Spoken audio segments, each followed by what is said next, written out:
నా కలల కథనం. అందరికీ నమస్కారం. నేను మీ లావణ్యంలోని కథానిక కవితను. ఈరోజు మనం వినబోయే కథ సిరివెన్నెల పార్ట్ 14. ఐశ్వర్య ఇచ్చిన జ్యూస్ తాగడం వల్ల క్రిష్కి మత్తెక్కేసింది. ఆ మత్తులో కూడా క్రిష్ వెన్నెల గురించే మాట్లాడుతూ ఉంటే ఐశ్వర్య నవ్వుతూ, క్రిష్, ఈ క్షణం నుండి నువ్వు నా వాడివైపోతావు. నిన్ను నా సొంతం చేసుకున్న తర్వాత ఆ వెన్నెల పేరు కూడా మర్చిపోయేలా చేస్తాను అంటూ అతన్ని ఆమె బెడ్రూమ్లోకి తీసుకువెళ్ళి ఆమె కోరికలను అణుచుకోలేక అతన్ని గట్టిగా హత్తుకొని కృష్ణని లొంగ తీసుకునే ప్రయత్నం చేస్తూ ఉంది. క్రిష్ కళ్ళు మూతలు వేస్తూ, ఏయ్ ఐసు, ఏం చేస్తున్నావు? నాకు ఇలాంటివి నచ్చవు, కాస్త దూరంగా ఉండు అంటూ ఆమెను పక్కకి నెట్టేస్తున్నాడు. ఏంటి దూరంగా ఉండాలా? ఇంత రిస్క్ చేసి నిన్ను ఇక్కడికి రప్పించింది ఎందుకని? కేక్ కట్ చేసి చిన్న పిల్లల నీ చేత తినిపించుకోవడానికా? అందరి ముందు నా ప్రేమనే రిజెక్ట్ చేశావు. ఇప్పుడు చూడు, నువ్వు నా ఇంట్లో నా బెడ్రూమ్లో నాతో పాటే ఉండేలా చేశాను. మన ఇద్దరం కలిసి ఉన్న ఫొటోస్ని అందరి ముందు పెట్టి నన్ను పెళ్లి చేసుకునేలా చేస్తాను అని ఐశ్వర్య అంటూ ఉండగానే ఆమె చెంప చెల్లుమనేలా గట్టిగా కొట్టేసరికి దిమ్మ తిరిగి కింద పడిపోయింది. ఎవరు నన్ను కొట్టింది అని ఐశ్వర్య పైకి లేచి చూసింది. ఎదురుగా వెన్నెలను చూసి ఆశ్చర్యపోతూ, ఏయ్ నువ్వా, నువ్వేంటి ఇక్కడ అని అడిగింది. నేను నా భర్తను తీసుకువెళ్ళడానికి వచ్చాను. నువ్వేం చేస్తున్నావు అతనితో? చీచి, నీ బుద్ధి ఇంత నీచమైందా? నువ్వు కృష్ణ ప్రేమిస్తున్నావు అంటే నిజమే అనుకున్నాను. ప్రేమంటే ఇలా ఉండదు. ప్రేమించిన వాళ్ళని సంతోషంగా చూడాలి అనుకుంటారు. నీది రాక్షస ప్రేమ. నువ్వు ఎవరినీ ప్రేమించలేవు. ఇంకోసారి నా భర్త వైపు కన్నెత్తి చూసినా నీ గుడ్లు పీకి చేతిలో పెడతాను అని ఆమెకు గట్టిగా వార్నింగ్ ఇచ్చి తూలుతో ఉన్న కృష్ణని తీసుకొని బయటికి వెళ్ళింది. వెన్నెల స్కూటీ పైన రావడంతో కృష్ణని కూర్చోపెట్టడానికి నానా తంటా పడింది. అతను ఆ మత్తులో కూడా, వెన్నెల, నేను డ్రైవ్ చేస్తాను, నువ్వు నన్ను గట్టిగా పట్టుకొని కూర్చో అని ఆమెతో వాదిస్తూనే ఉన్నాడు. వెన్నెలకి వస్తున్న కోపాన్ని అతనిపై చూపించలేక, అతనితో వాదన పడలేక అటువైపు నుండి వెళుతున్న ఒక అతని సహాయం తీసుకొని ఎలాగో అలా అతన్ని ఆమె వెనకాల కూర్చోబెట్టుకొని చున్నీతో గట్టిగా అతన్ని నడుముకు కట్టేసుకొని బైక్ స్టార్ట్ చేసుకొని ఇంటికి చేరిపోయింది. నానమ్మ తాతయ్యలు పడుకోవడంతో అతని చేతులని ఆమె భుజాలపై వేసుకొని మెల్లిగా బెడ్రూమ్లోకి తీసుకొని వెళ్ళింది. అతన్ని మంచంపై పడుకోపెట్టగానే అతను బెడ్ మొత్తం దొర్లుతూ, ఈ ఆడవాళ్ళందరూ ఒకేలా ఉంటారు. సత్య, నువ్వు నా ప్రేమను కాదని వేరే వాడితో వెళ్ళిపోయావు. ఆ ఐశ్వర్యకి నేను కావాలి. ఈ వెన్నెలకి నా నుండి ఏం కావాలో నాకే తెలీదు. అందరూ నా మనసుతో ఆడుకునే వాళ్ళే అని క్రిష్ వాళ్ళ గురించి అంటూనే మత్తుగా నిద్రలోకి జారిపోయాడు. పక్కనే ఉన్న వెన్నెల అతని మాటలు విని బాధపడుతూ, 20 రోజులు అయితే మన పెళ్ళయి సంవత్సరం అవుతుంది. ఇంకా నేను నీకు అర్థం కాలేదా బావా? నేను నీ భార్యను అన్న సంగతి కూడా మర్చిపోయావా అంటూ ఏడుస్తూనే నేలపై పడుకుంది. ఉదయాన్నే నిద్రలేచిన వెన్నెల నీరసంగా ఇంట్లో పనులన్నీ చేసుకుంది. ఒక్క నిమిషం రాత్రి లేట్ అయి నేను వెళ్ళి ఉంటే మా కుటుంబంలో తుఫాను చెరలేగేది అని వెన్నెల అనుకుంటూ రాత్రి జరిగింది గుర్తు చేసుకుంటూ పరధ్యానంలో ఉండి పాలన్నీ పొంగపెట్టేసింది. అది చూసి జానకమ్మ వెన్నెల తలపై ఒక్క మొటికాయ వేస్తూ, అయ్యయ్యో, ఇక్కడే ఉండి ఏం చేస్తున్నావే? అసలే ఈ సిటీలో ఆ పాలవాడు సగం నీళ్లు పోస్తాడు, మళ్ళీ వాడు రేపు పొద్దున వరకు రాడు.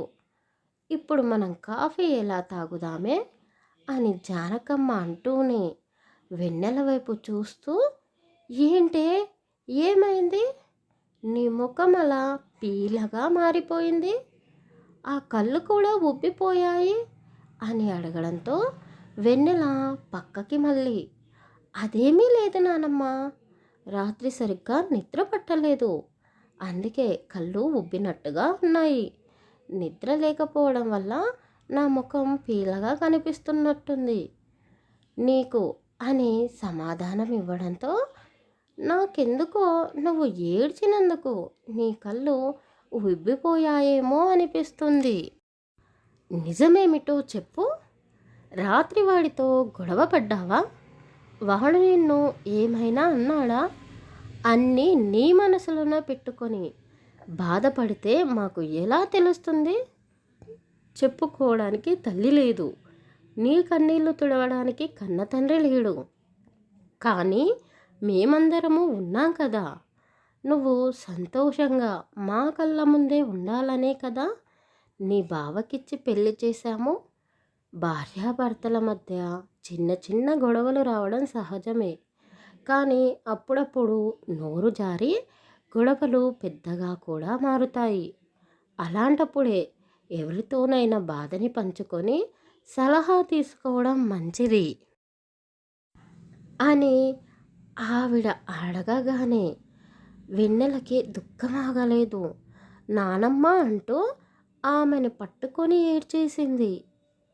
వెన్నెలని అలాగే కొద్దిసేపు ఏడవనిచ్చి ఆమె కన్నీళ్లు తుడుస్తూ తన ఒళ్ళో పడుకోబెట్టుకొని తల నిమురుతూ, ఇప్పుడు చెప్పు, ఏమైంది అని నిదానంగా అడిగింది.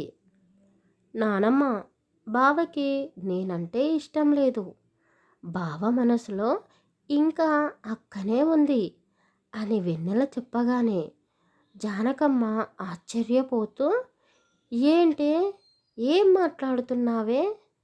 మీ పెళ్ళయి సంవత్సరం కావస్తుంది, ఇంకా మీ అక్కనే తలుచుకుంటున్నాడు అని చెబుతున్నావేంటే అని ఆమె అనగానే వెన్నెల ఆమె ఒళ్ళో నుంచి పైకి లేచి కూర్చొని, అవును నానమ్మ, నేను చెప్పేది నిజమే అంటూ వెన్నెల రాత్రి జరిగింది మొత్తం చెప్పింది.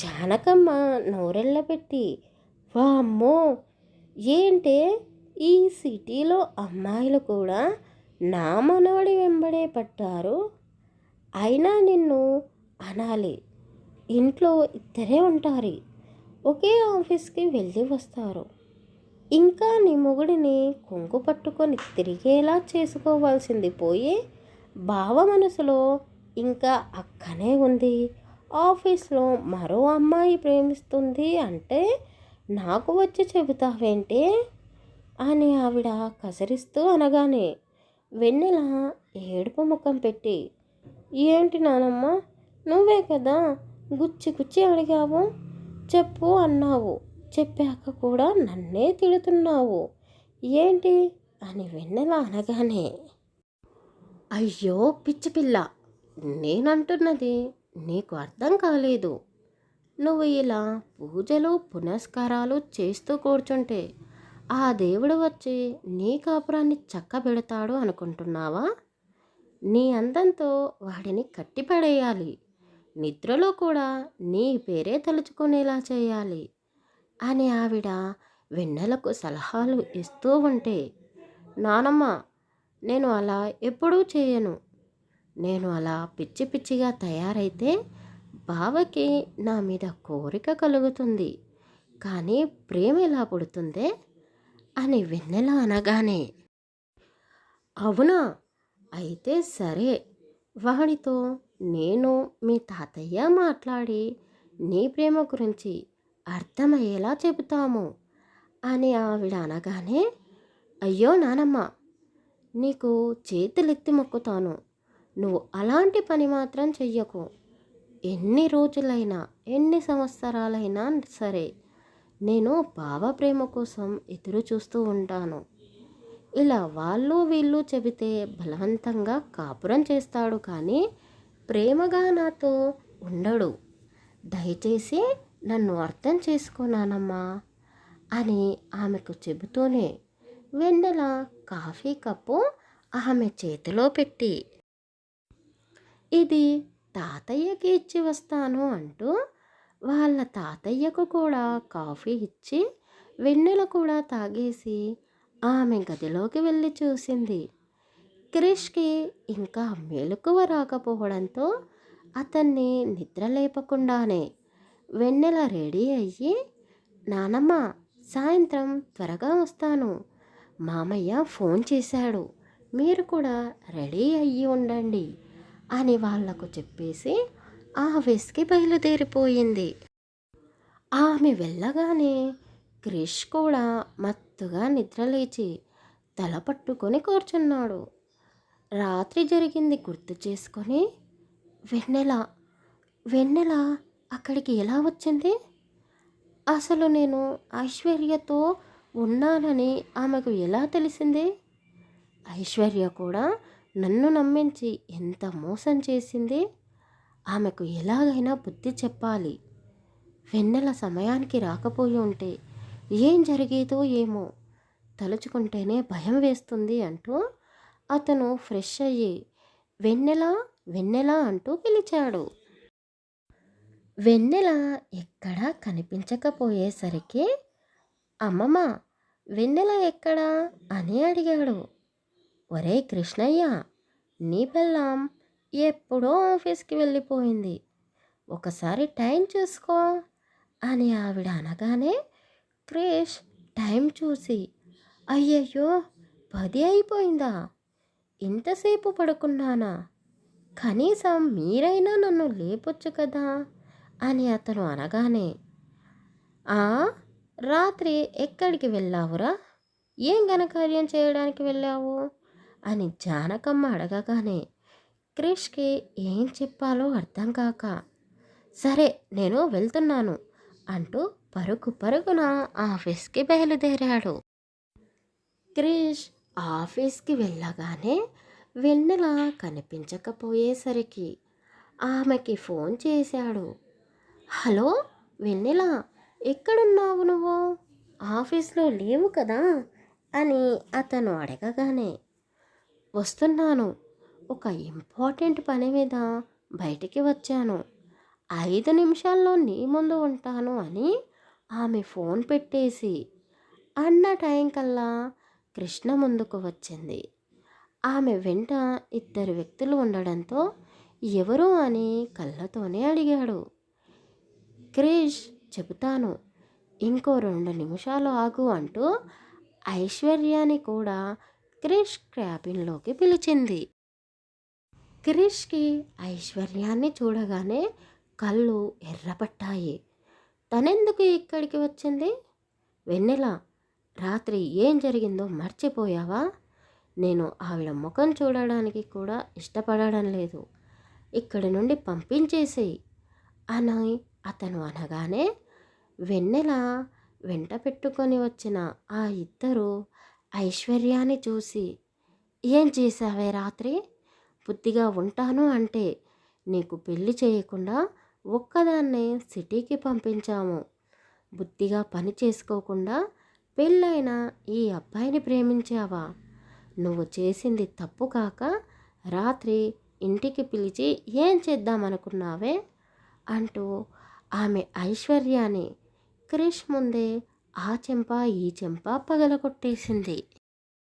అక్కడ ఏం జరుగుతుందో క్రిష్కి అర్థం కాక వెన్నెల వైపే చూస్తూ ఉండిపోయాడు. ఐశ్వర్య ఏడుస్తూ, అమ్మ, నాన్న, క్షమించు, తప్పైపోయింది, నేను ఇంకెప్పుడూ ఇలా చెయ్యను అంటూ ఏడుస్తూ ఉంది. ఏంటి, వీళ్ళు ఐశ్వర్య అమ్మా నాన్ననా అని క్రిష్ ఆశ్చర్యపోయాడు. క్షమించమని నన్ను కాదు అడగాల్సింది, ఆ అబ్బాయిని. అతను మంచివాడు కాబట్టి నువ్వు ఇంకా ఇక్కడే ఉన్నావు. ఈ కాలం అబ్బాయిలు ఎలా ఉన్నారో నీకు తెలుసు అని ఐశ్వర్య అమ్మా నాన్న అనడంతో ఆమె వెన్నెలకి కృష్ణకి సారీ చెప్పి జాబ్కి సెలవు పెట్టి కొద్ది రోజులు ఊరికి వెళ్ళి వస్తే నా బుద్ధి మారుతుంది అని వాళ్ళ అమ్మా నాన్నలతో ఊరికి వెళ్ళిపోయింది. అమ్మయ్య, ఇప్పుడు నాకు చాలా ప్రశాంతంగా ఉంది అంటూ వెన్నెలను చూస్తూ, అవును, అసలు నీకు వాళ్ళ అమ్మా నాన్నలు ఎలా తెలుసు? రాత్రి కూడా నువ్వు అక్కడికి ఎలా వచ్చావు? అంటే నీకు ముందే తెలుసా? ముందే తెలీదు, నువ్వు అక్కడికి వెళ్ళాకే తెలిసింది. రాజేష్ నాకు ఫోన్ చేసి అంతా చెప్పాడు. నీతో ఐశ్వర్య గురించి చెప్పాలి అనుకున్నాడంట, కానీ నువ్వు అతని మాటలు వినిపించుకోకపోవడంతో నాకు ఫోన్ చేసి చెప్పాడు. అతనే వాళ్ళ అమ్మా నాన్నలను ఫోన్ చేసి పిలిపించాడు. ఐశ్వర్యాన్ని కొట్టినా తిట్టినా ఇంకా మన మీద పగ పెంచుకుంటుంది అని వాళ్ళ అమ్మా నాన్న ముందే తన గురించి తెలిసేలా చేశాను అని వెన్నెల అనగానే, అబ్బో, ఏమో అనుకున్నాను, కానీ నువ్వు తెలివైన దానివే అని క్రిష్ ఆమెను మెచ్చుకుంటూ ఉన్నాడు. లంచ్ టైం కావడంతో వెన్నెల కృష్ణ కోసం తెచ్చిన బాక్స్ ఇచ్చేసి ఆమె వెళ్ళబోతూ ఉంటే, వెన్నెల, ఒక్క నిమిషం, నువ్వెక్కడ తింటున్నావు అని క్రిష్ అడగగానే, రోజూ తినే ప్లేస్లోనే నా టేబుల్ దగ్గరే కూర్చొని తింటాను అని వెన్నెల అనగానే, నువ్వు ఇక్కడికే వచ్చేసి ఇద్దరం కలిసే తిందాం అని అతను అనగానే, పర్వాలేదు, నేను అక్కడే కూర్చుంటాను, మీరు తినేసేయండి అని అతనికి చెప్పి వెన్నెల అతని క్యాబిన్లో నుండి వెళ్ళిపోయింది. సాయంత్రం ఇంటికి వెళ్ళబోతున్న వెన్నెలను ఆపి, ఏంటి వెన్నెల, నువ్వు మళ్ళీ లీవ్ తీసుకుంటున్నావంట, ఎందుకు అని కృష్ణ అడగగానే, ఏంటి బావా, మర్చిపోయావా, నీకు నిజంగానే గుర్తుకు లేదా అని ఆమె చెప్పబోతూ ఉండగానే వెన్నెలకి ఫోన్ వచ్చింది. స్క్రీన్ పైన ఉన్న నెంబర్ని చూసి నవ్వుతూ, అత్తయ్య, మేము వస్తున్నాము, మామయ్య ముందుగానే టికెట్లు బుక్ చేశాడు కదా, ట్రైన్లోనే వస్తున్నాము అని వెన్నెల అనగానే ఆమె మాటలు విన్న క్రిష్ ఆశ్చర్యపోతూ ఆమెనే చూస్తూ ఉన్నాడు. వెన్నెల ఫోన్ మాట్లాడేసి, సరే బావా, నాకు టైం లేదు, నువ్వు ఇంటికి వస్తావు కదా, త్వరగా రా, అక్కడ నానమ్మ తాతయ్య కూడా నా కోసం ఎదురు చూస్తూ ఉన్నారు అని అతనికి చెప్పేసి వెన్నెల ఇంటికి బయలుదేరింది. క్రిష్ కంగారుగా వెన్నెల కంటే ముందుగానే ఇంటికి చేరిపోయాడు. జానకమ్మ, పరశురాం గారు బుక్ చేసిన క్యాబ్లో సామాన్లు సర్దుతూ కనిపించారు. అది చూసి క్రిష్ వాళ్ళ వద్దకు వచ్చి హెల్ప్ చేస్తూ, ఏంటి అమ్మమ్మ, మీరు అప్పుడే వెళ్ళిపోతున్నారా? నాతో చెబితే నేనే దగ్గరుండి మిమ్మల్ని పంపించేవాడిని కదా అని కృష్ణ అనగానే, నీకెందుకురా శ్రమ, మాతో పాటు వెన్నెల వస్తుంది కదా అని ఆమె అనగానే, అంటే వెన్నెల మీతో పాటు వస్తుందా అని అతను ఆశ్చర్యపోతూ అడిగాడు. అవును, వస్తుంది, ఇక అది ఎప్పటికీ ఇక్కడికి రాదు, అక్కడే ఉంటుంది మాతో పాటే అని ఆమె అనగానే, అదేంటి అమ్మమ్మ అలా అంటావు, వెన్నెల కూడా అక్కడే ఉండిపోతుందా, అక్కడే ఉండి ఏం చేస్తుంది అని క్రిష్ అడగగానే, అబ్బో, ఇక్కడ ఉండి మాత్రం ఏం చేస్తుంది, నీకు వండి పెట్టడం తప్ప. అదే అక్కడ ఉంటే అది నలుగురితో నవ్వుతూ ఉంటుంది. దాని గురించి ఆలోచించడానికి మేమందరము ఉన్నాములే. నువ్వు నీ పనేంటో నువ్వు చూసుకో ఆమె అంటూ ఉండగానే వెన్నెల కూడా వచ్చేసింది. ముగ్గురు కలిసి క్యాబ్లో స్టేషన్కి బయలుదేరుతూ ఉండగా, ఒక్క నిమిషం నేను వస్తాను వెన్నెల, నువ్వు నాతో పాటే రా అని అతను అనగానే వెన్నెల సరే అని కారెక్కేసింది. వెన్నెలనే చూస్తూ, ఏంటి వెన్నెల, సడన్గా ఊరెందుకు వెళ్తున్నావు అని అడిగాడు. ఏంటి బావా కొత్తగా అడుగుతున్నావు? నేను ఇక్కడ ఉన్నా లేకున్నా నీకు పెద్ద తేడా ఉండదు కదా అని వెన్నెల అనగానే అతని మనసు బాధగా అనిపించింది. అంటే వెన్నెల ఇప్పుడు ఆఫీస్లో వర్క్ ఎక్కువగా ఉంది కదా, నువ్వు ఊరికి వెళ్ళడం అంత అవసరమా అని అతను అంటూ ఉండగానే స్టేషన్కి చేరిపోయారు. ఆమె కార్ దిగుతూ, నేను ఊరెందుకు వెళ్తున్నానో నువ్వు మర్చిపోయినట్టున్నావు.